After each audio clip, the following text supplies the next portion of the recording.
working week. The principle of a 35-hour week in the mining report was one of the 10 points put forward by unions as a basis for opening the Drayton mine earlier in the year. The unions fear that overproduction will lead to the loss of further jobs in an industry already hard hit by the recession. But R.W. Miller's General Manager, Mr. Peter Murray, says the so-called Miller proposal will not increase production and in fact will increase employment by 14%. For every 7 men we have on the job now, we're going to put another one on. We'll have the men work 8 hours a day, but to reduce their hours to an average of 7 hours a day, every man will have the 8th day he works off. They'll take this in turns on a cycle. So that every day, 1/8 of the men will be at home on what we call a lay day. Now this idea has already been put to the Miners' Federation and it apparently has rejected the idea. On what grounds? The Miners' Federation have claimed that if we introduce a scheme such as this, we'll have an increase in production and it will endanger the jobs of men in other mines. The introduction of this scheme will not increase production. It only means that men will work a 35-hour week and we'll have the same number of employees at the mine each day as we have now. We'll produce in the same way as we do now, with no increase in production, but on our present manning, about 20 more employees. Those jobs are available now if we can introduce this scheme.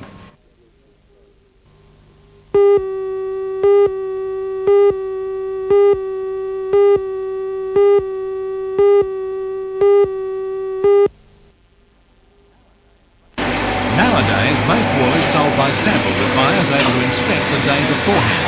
Grab samples are taken from each bale of a batch to the show floor. Here, the prospective buyer is able to assess qualities, sometimes even under the apprehensive eye of the grower. Core samples are also taken a week before the sale for more detailed assessment. These are sent to a laboratory where vegetable matter content, micron fibre thickness and yield are measured for inclusion in the broker's catalogue. The agents expect to realise an average of about $500 a bale this sale, slightly better than last year. It's another sign of a strengthening of the demand for wool, as evidenced by Italian mill owner Mr. Giulio Zagna and agent Eugene Scott. There is a return to wool in the States, which is quite amazing because, you know, for years and years they were just emphasizing synthetics. So I think that should be good news for you. So there is good news and a bright future for the Australian wool grower. Sure. Despite a pause on the selling floor for the running of the Melbourne Cup, 13,034 farm bales were sold, which included 12,870 by sample. The market, compared to the previous week, was fully firm for all descriptions of merino and crossbred fleece, skirting and carding wool, with the exception of the best top-making and average spinning 19 micron and finer fleece wools up to 2% dearer. Main competition today came from Japanese interests, with strong support from the EEC and the Australian Wool Corporation, with Eastern Europe and local mills buying moderately. The trade took 63% of the day's offering and the AWC 36%. Highest price was 777 cents a kilogram for 4 bales of AAA merino hogget from E.A. Newsom of Glen Innes.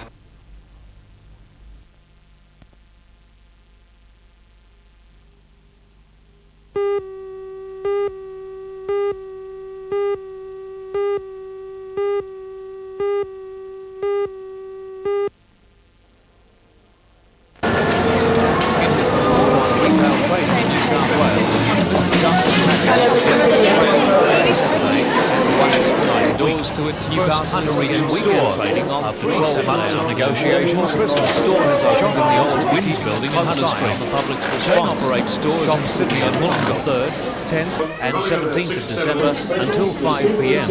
But although the shops can legally trade, they're not bound to open their doors.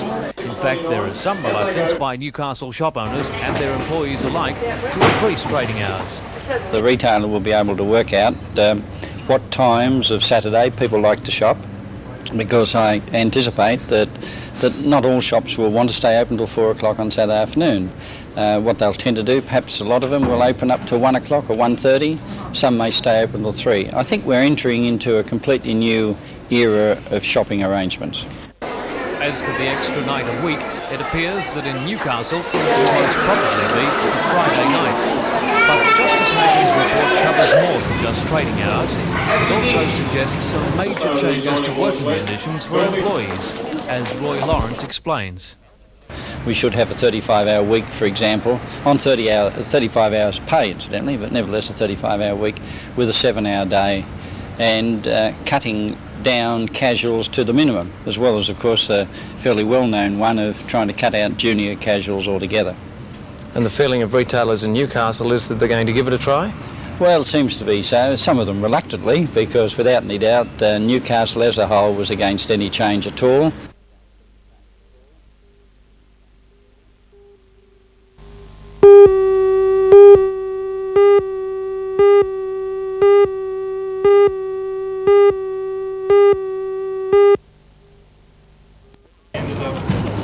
Everybody ever associated with Percy hoped he would die of old age. He had a knack of attracting people who always came to his rescue. It was this young fisherman who first rescued Percy. He was found hanging without a top section to his beak. Some cruel person had shot it off, making it almost impossible for Percy to feed himself. Yes, then along came Merriweather vet we had to Graham get Brown, who made history by manufacturing and fitting a new plastic beak to Percy, the first of its kind in the world. Hours of research and kind donations from Newcastle businesses saw Percy let free during the first week in January. Then tragedy struck. 8 weeks later, the beak came free. It was back to the surgery for an updated, more refined model. That was 6 months ago last Friday. All seemed to be going well. Percy had even found another benevolent human being in Tea Garden's boat-shed owner, Bob Doherty. Bob had been feeding Percy for about 6 weeks. Today, he found him lying by the side of the road, electrocuted after flying into power lines.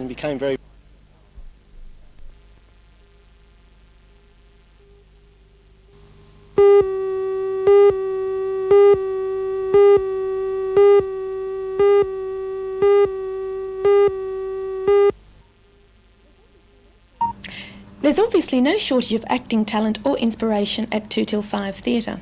Its latest show, devised as usual by the group itself, is a real winner. Called It's a Dag's Life, the show features a motley bunch of misfits who have trouble fitting in with the real world and also in relating to other people. The characters themselves are exaggerated, but the situation of being an outsider is very real. The outsider theme, while serious enough in itself, gives rise to some hilarious theatre. I was astounded at how cleverly the young actors have observed some of the less attractive human qualities and how mercilessly they portrayed them. There's not much of a story, just the characters in a variety of situations, but what characters? They ranged from an exercise-mad Richard Simmons freak who was impossibly energetic and colourful, to a punk who made everybody jump to as soon as she said so, a desperately timid bookworm, and also a BMX bike fan from the West who has a vendetta against surfies. Now, these kids don't go much for sympathy, they go straight for the jugular, and the audience is included at times in this, and that's brave acting. Fast, funny, very energetic and highly intelligent in its creation, It's a Dag's Life is children's theatre that packs a real punch.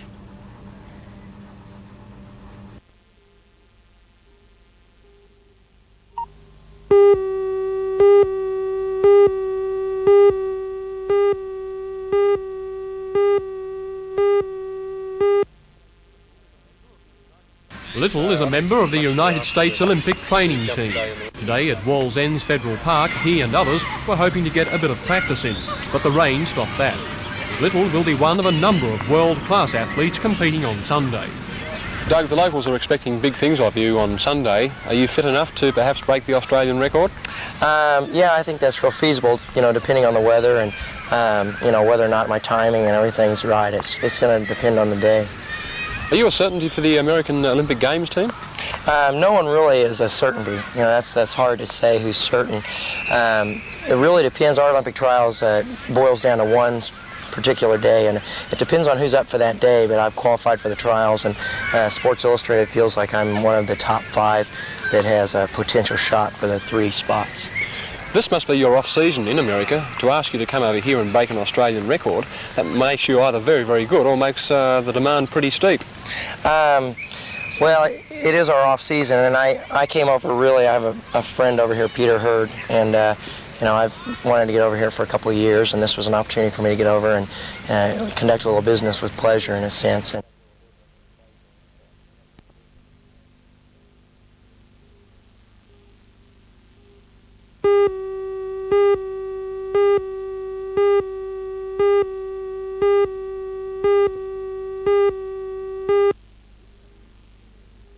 At this mass meeting earlier this week, officials of 3 mining unions said if R.W. Miller did not drop its plan to negotiate a 35-hour week involving every 8th working day off, then the mine would be blockaded. Today, the company told workers at Mount Thorley it was not going to back away from its proposal and refuted arguments that the proposal would add to the present overproduction of coal in New South Wales.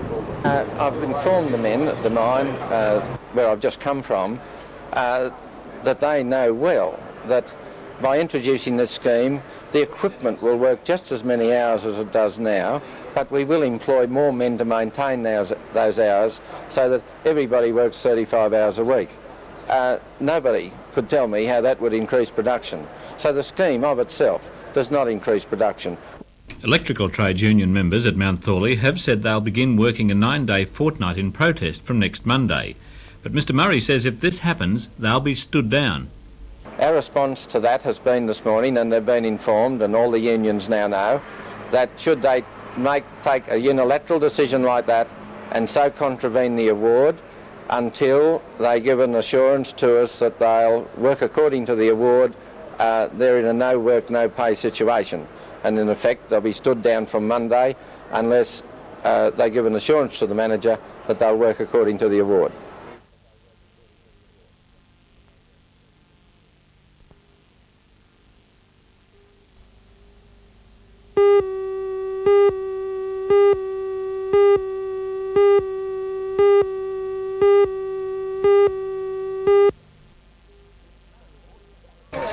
It's no ordinary worm, mind you, but a 20-metre-long monster made of calico, papier-mâché and lots of brightly coloured paint. The worm has been taking shape at the Lambton High School in preparation for a starring role at the head of Sunday's procession. At least 16 kids will be needed to bring the worm to life in the first ever celebration of the district of Lambton. By the way, the significance of a worm dates back to Durham in England, late last century, when young Lord Lambton missed Mass and went fishing. He caught a worm which later grew into a ferocious creature that terrorised the countryside while young Lambton was at the Crusades. Of course, it was up to John of Lambton to slay the monster when he returned. Long after his appearance in the weekend's festivities in Lambton Park, the worm will still be around as a mascot in the school library, brought out for special occasions like football matches. Oh, and I suppose even as an understudy at Chinese New Year celebrations.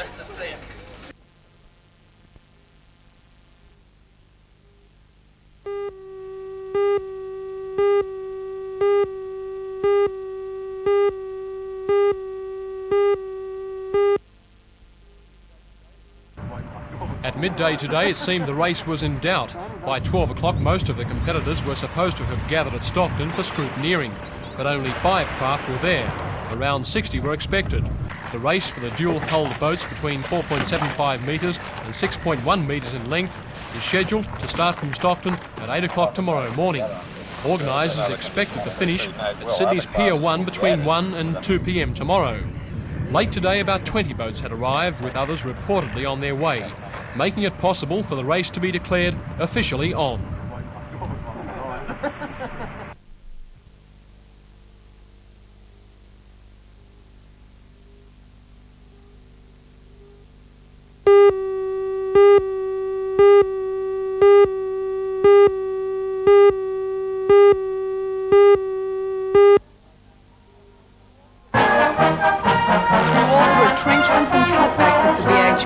There's been one institution that's survived, and that's the Lewis House Apprentices Hostel.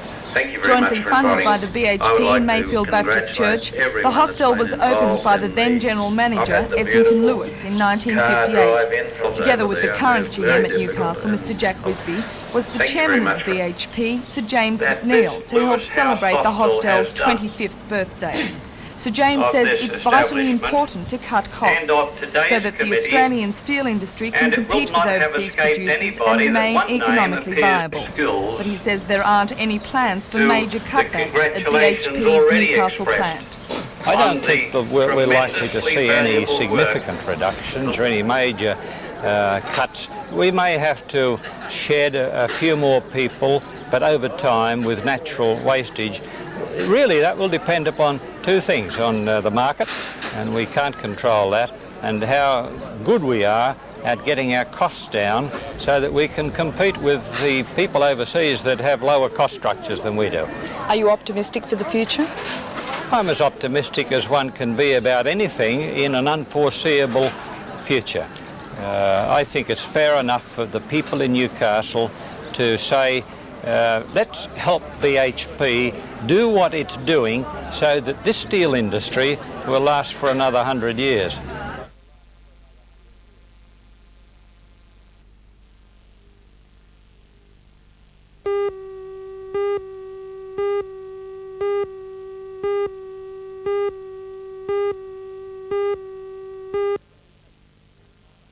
To put the case for protecting remaining prime agricultural land, the Department of Agriculture has involved local government officials in a series of discussion days. The argument is clear. The Department of Agriculture's overall objective is to safeguard and improve the productivity of agricultural industry as little as 580,000 hectares. You know, I raise these things in this speech so we begin to understand when we look at small areas like Madawi why it's important for us to be aware of what's happening. One can hardly fail to conclude that prime land is scarce, besides being irreplaceable. In singling out most of our Mr. best Hallam referred to the agricultural gradual land subdivision of lies land close to rated the by his urban department centres, as suitable which for means it is intensive threatened cropping. by both. The Department of Agriculture is currently assessing all agricultural land, colour-coding maps for the guidance of local government. Mr. Hallam stressed that the present generation should consider itself only a custodian of agricultural land. Most of our best should agricultural take measures land to protect it lies for the close future. to the urban centres. At present, the Minister which for means it is Agriculture threatened can't by overrule both councils urban on the encroachment subdivision of agricultural farms. land, but that may well change. In his speech, Mr. Hallam included the veiled warning that it was preferable the land be protected through cooperation rather than coercion.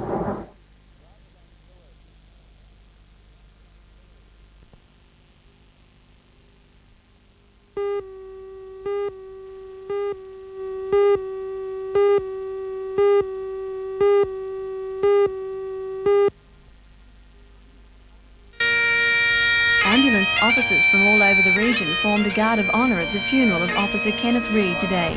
Led by the State Superintendent, Mr Hawkins, the funeral procession moved along Belford Street, Broadmeadow. Mr Reid, who was 59, was a distinguished ambulanceman who became well known as station officer based at the Hamilton headquarters for 23 years. According to his colleagues, the ambulance service was his life.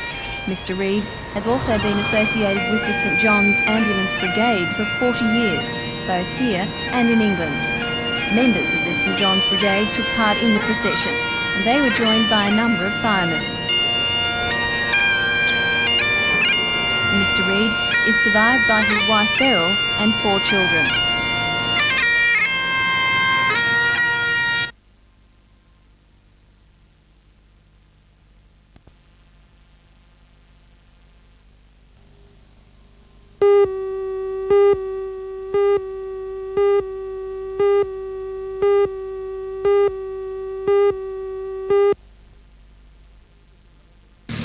This is not a book written by a journalist, but by a Labor politician, and therefore it makes no excuses for being totally biased. But Jack Hallam says that's what he's set out to do, to put the record straight, as he sees it, about what Labor politicians have done for rural New South Wales. Mr Hallam does have a rural background. He grew up on the land, his father share farming a property near Griffith. So the book was something of a labour of love. It's a gap in our history. People won't believe a rhetorical statement of a politician. You have to have an analytical, retrospective, factual statement, and that's what it is. And it really positions us in the country. Explain why in 1891 we had 19 country members, and in 1983 we have 13. And I think Sir William McKell's role as our country, his country role from 1941 to 1946 has never truly been acknowledged. The war effort, the construction and involvement in the Snowy scheme, rural electrification, things like that. It's the story of the country, Labor Party, and we've been there a long time. Politically, then, what went wrong? Why did the electorate fail to realise so much had been done for it? I think that's perhaps our fault. You know, there are things called legends and myths, and there's a general misunderstanding of our representation. We've always been there. It's the reason why we've been able to govern for 30 of the past 42 years. Our country members, people support country members. even if they're Liberal Party or Labor Party or Country Party. If they're good people, they get the backing and government survive.